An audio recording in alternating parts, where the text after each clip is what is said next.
The air inside the dusty roadside diner is thick with the smell of stale coffee and hot grease. Sunlight bakes the asphalt outside, sending shimmering heat waves rising from the highway that stretches into the Nevada horizon. It is a place of transit, a temporary stop for truckers hauling freight and families in minivans seeking a brief respite from the endless road. In a corner booth, away from the windows, a different kind of traveler sits. There are 6 men, large men, built of muscle and mileage, their presence shifting the diner's lazy atmosphere into something more alert, more tense. Leather vests, worn and cracked like old maps, are adorned with patches. A snarling wolf's head. The words Road Guardians stitched in stark white above it. Tattoos crawl from their collars and cuffs, intricate webs of ink telling stories the other patrons can only guess at. They do not speak loudly. Their voices are low rumbles, the sound of gravel shifting. They eat their food with a quiet efficiency, forks and knives moving with practiced ease. At the head of the table sits their president, a man they call Bear. His beard is more gray than black, and his eyes, deep set beneath a furrowed brow, seem to see everything. The lines around them are not from laughter. They are from squinting into the sun, from long nights, from bearing witness. He sips his black coffee, the ceramic mug looking like a child's toy in his massive hand. Across from him, his sergeant-at-arms, a man known only as Stone, methodically cleans his plate. Stone is younger, his face a hard mask of scars and stoicism, a relic from a war far from these desert roads. He moves with a coiled stillness, an economy of motion that speaks of contained power. The waitress, a woman named Sharon with tired eyes and a kind smile, refills their coffee without being asked. She's not afraid of them. Not anymore. She has seen them here before, on their journeys east or west. She knows their quiet courtesy. She knows they always leave a generous tip, folded neatly under a salt shaker. To the rest of the diner, they are an intrusion, a threat, real or imagined. A mother pulls her child a little closer. A salesman in a cheap suit avoids eye contact, focusing intently on his lukewarm soup. This is the world as the Guardians know it. A world of judgment passed from a safe distance. They are accustomed to the fear they inspire. They do not care. Their world is the road, the brotherhood, and the code. A code etched deeper than any tattoo. A fragile bell above the door jingles, a sound too cheerful for the oppressive heat of the day. The sound shatters the diner's dull peace. A small girl stands there. She cannot be more than 7 or 8 years old. Her hair is a mess of tangled blonde curls, her face streaked with dirt and tears. She wears a thin nightgown, printed with faded pink unicorns. It is torn at the shoulder. Her feet are bare, raw and bleeding against the greasy linoleum floor. Every eye in the diner turns to her. The salesman's spoon clatters against his bowl. The mother gasps, her hand flying to her mouth. The girl's chest heaves with ragged, desperate breaths. Her eyes, wide with a terror that seems too old for her small face, scan the room. They pass over the families, the truckers, the nervous salesman. They land on the corner booth, on the 6 large men in leather vests. For a moment, a flicker of something new crosses her face. Not more fear, but a desperate, last-ditch hope. She takes a stumbling step forward, then another. Her voice, when it comes, is a raw, broken whisper that fills the sudden, absolute silence of the room. Please. She points a trembling finger toward the door, back toward the shimmering heat of the highway. My mother needs help. The words hang in the air, heavy and sharp. He has her. The man. He locked her in the dark room. Bear places his coffee mug down on the table. The sound is a soft, deliberate click. It is the only sound in the diner. He does not stand. He simply watches the child, his gaze steady, assessing. Before anyone else can react, the bell jingles again. A man enters. He is the complete opposite of the Road Guardians. He wears a perfectly tailored gray suit, his shoes gleaming with a fresh polish. His hair is styled, his face clean-shaven and handsome in a way that belongs on a billboard. He smiles a warm, apologetic smile at the room. It is a practice smile. A politician smile.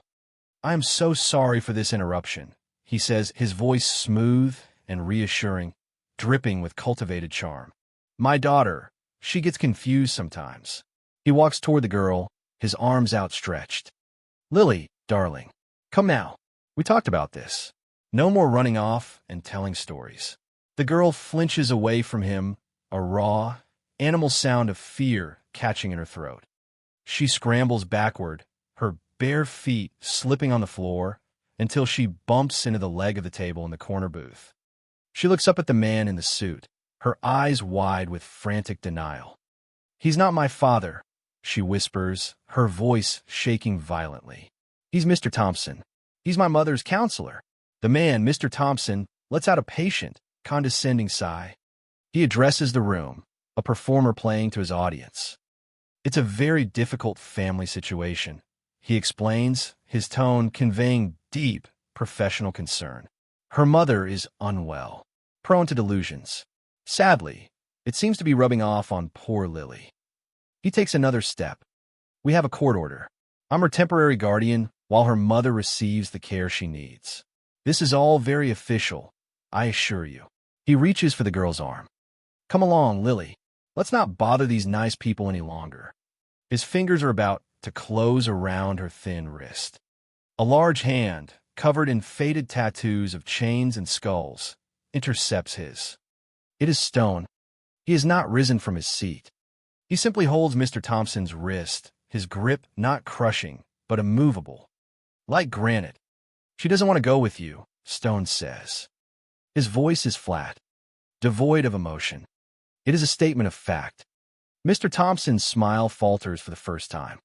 Annoyance flashes in his eyes, quickly masked by more professional patience. "Sir, with all due respect, this is a private family matter. I'm sure a man like you can understand the need for discretion." His eyes flick over Stone's vest, the patches, the grime of the road. The condescension is palpable. "A man like you." Bear finally speaks. His voice is a low rumble, like distant thunder. "Sit down," he says. It is not a request. Mr. Thompson bristles, his composure cracking around the edges. "I will not. I am taking my ward, and we are leaving. If you interfere, I will call the police and have you arrested for assault and kidnapping." He tries to pull his wrist free. Stone's grip does not yield. It does not even tighten. It is simply there, an absolute. "The girl said her mother needs help," Bear says, his eyes fixed on Mr. Thompson. "Tell us about her mother." "Her mother, as I said, is unwell." The man snaps, his polished veneer wearing thin. "She is receiving treatment at a private facility." Lily's fabrications are a cry for attention, a symptom of the trauma she's experienced. He uses the words like weapons. Facility, symptom, trauma. Words meant to intimidate, to establish authority. The little girl, Lily, shrinks behind Stone's leg. She looks at Bear, her tear-filled eyes pleading. "He's lying," she chokes out. "He locked Mommy in the basement. At the blue house on Willow Creek. Number 214. The door has 3 new locks on the outside." Every man at the table goes still. This is it. The detail. The specific, verifiable piece of information that cuts through the lies. Children do not invent details like 3 new locks on the outside of a basement door. Mr. Thompson's face drains of color. A flicker of pure, cold panic flashes in his eyes before he can hide it. It is the midpoint shift. The moment suspicion hardens into chilling certainty. The Guardians have seen that look before. In the eyes of abusers. In the eyes of predators. In the eyes of monsters who wear human faces. "That's a very specific story," Bear says, his voice dangerously soft. "She's a creative child," Mr. Thompson sputters, trying to regain control. "She has an overactive imagination. Now, release me at once. This has gone far enough." Bear ignores him. He looks at the club's treasurer, a lean man called Fingers, known for his dexterity with both a throttle and a smartphone. "Fingers," Bear says, Call Miller. Fingers nods, pulling out his phone. He has one number on speed dial for situations like this. Detective Miller. A rare breed of lawman who understands that justice sometimes wears leather instead of a badge. A man who trusts the guardian's instincts because they have never, not once, been wrong. Mr. Thompson's composure finally shatters completely. The mask of the concerned professional melts away, revealing the ugly, frantic thing beneath. "You have no right," he snarls, his voice rising to a shrill pitch. "I am a respected member of my community. I am a certified family counselor. You are nothing but criminal thugs." He yanks his arm violently, but Stone's grip is an iron manacle. "Let him go, Stone," Bear says quietly. Stone releases his wrist instantly. Rubbing the red marks on his skin, Mr. Thompson takes a step back, his eyes darting toward the door. He is calculating his escape. "Sharon," Bear says, his voice calm, never taking his eyes off Thompson, "would you be so kind as to lock the door?" The waitress, who has been watching from behind the counter with a mix of fear and awe, does not hesitate. She moves to the front door and slides the deadbolt home. The click echoes in the silent diner. Mr. Thompson is trapped. His face twists into a mask of pure fury. "You'll regret this," he hisses, his voice low and venomous. "All of you. I have powerful friends. I'll have this place shut down. I'll have you all in jail for the rest of your miserable lives." The threats are hollow. The desperate bluster of a cornered rat. Fingers holds up his phone. Miller is running the name and the address. He says to keep him there. Bear gives a slow, deliberate nod. He turns his attention back to the little girl, who is still hiding behind Stone's leg. He softens his voice, the gravelly rumble becoming something gentle, something protective. "It's all right, little one. You were very brave to run. You were very brave to tell us." Lily peeks out, her small frame still trembling. "You believe me?" she whispers. "We believe you," Bear says. "We always believe the children. It is the core of their creed, the foundation of their code. The world might not listen to the whispers of the small and the scared, but the rogue guardians always do." Mr. Thompson, seeing his authority and his lies crumble, makes his final, foolish move. He lunges. Not at the bikers. He lunges for the girl. A desperate, last-ditch attempt to grab his victim, his leverage, and bolt. He never makes it. Stone moves. It is not a punch. It is not a kick. It is a precise, fluid motion. He rises, pivots, and positions his body between Thompson and the child. His arm extends, and his open palm connects with Thompson's chest. It does not look violent, but the force of it lifts the well-dressed man off his feet and sends him crashing backward into a table of empty plates. Ceramics shatter. Thompson lands in a heap, the wind knocked out of him, gasping like a fish on a dock. He is not injured. He is neutralized. The other four bikers are on their feet now, forming a silent, impassable wall around the booth, around the girl. They are a fortress of leather and resolve. Finger's phone buzzes. He listens for a moment, his face grim. "Miller's on his way," he reports.